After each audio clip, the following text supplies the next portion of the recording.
Welcome back on this Monday. You're watching The Circle now. Teenagers have a lot to deal with. Homework, your hormones, your weekend sport, part-time jobs. How do they get money out of their parents? As well as really vital stuff to keep them up morning, noon and night, like Facebook, your Tumblr, your Twitter. It's non-stop being a teenager. It is no wonder, therefore, that up to 80% of them have difficulties getting the sleep they need. With tips on getting advice on how to power down active teens for 40 Wings, please welcome parenting expert Sharon Witt. Who's got to be a teenager, hey? Yeah, how much sleep should a teenager be getting? I think they should get 23 hours, actually. Wouldn't that be nice for all of us?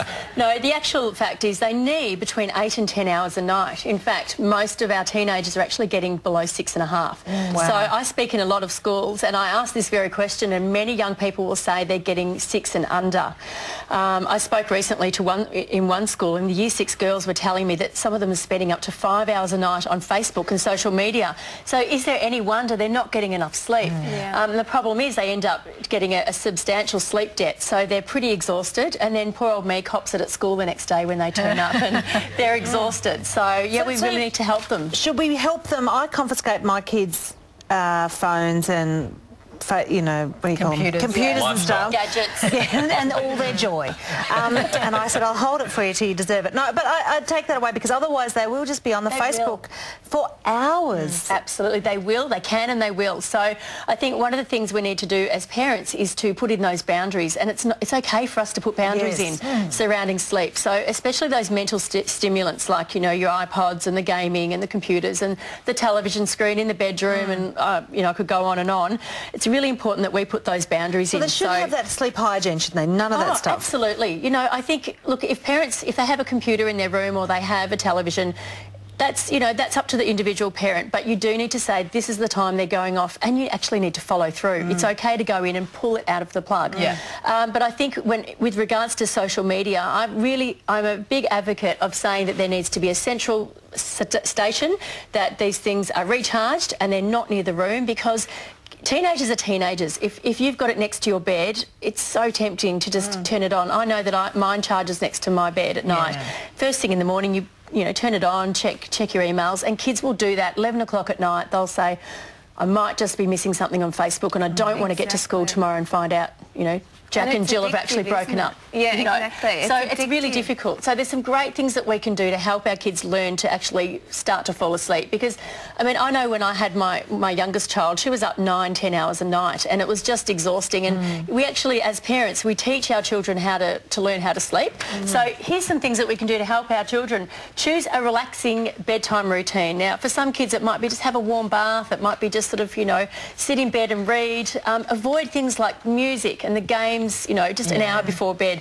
Don't drink caffeine, you know, drinks like coffee and Coke and things just before, and then expect to be able to go to bed. Avoid staying up late on weekends. It's very hard, you know, when Hawthorn's playing and, you know, they're winning and, you know. So you want to stay up a little bit, don't you? But I think if you do that, you need to kind of make it up somewhere as well. 30 minutes of sleep actually does make a big difference. But I know that with my own son, he's 15 and a half, he's always needed about 10 to 11 hours sleep a night. And he's needed that since he was 8 weeks old. So he knows if he wants to get up and watch some sport early in the morning, he'll actually go to bed an extra hour early. And so that's something that he's sort of learnt, that I feel dreadful in the morning if I haven't had enough sleep. We all do, don't we? What about re-establishing habits when people are out of the habit and they just can't get back to sleep? Absolutely. And particularly if it's a kid, you say, well, go to bed early, do all the things that you just said. It won't necessarily yield a result the first night, and they say, well, nothing's changed, nothing's fixed.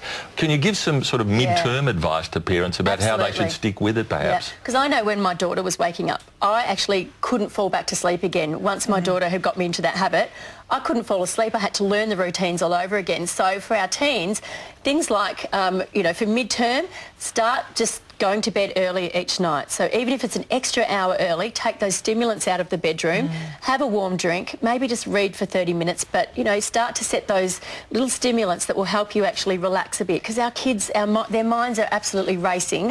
When is sleep deprivation a sign, when a child can't fall asleep, a sign that there's a bigger problem? Because often that's one of the first things to go if a kid is suffering depression or anxiety, or there's an issue at school or something that perhaps not even aware of themselves. Yeah, sometimes kids will actually go to bed early and sleep more when they're actually showing signs of depression.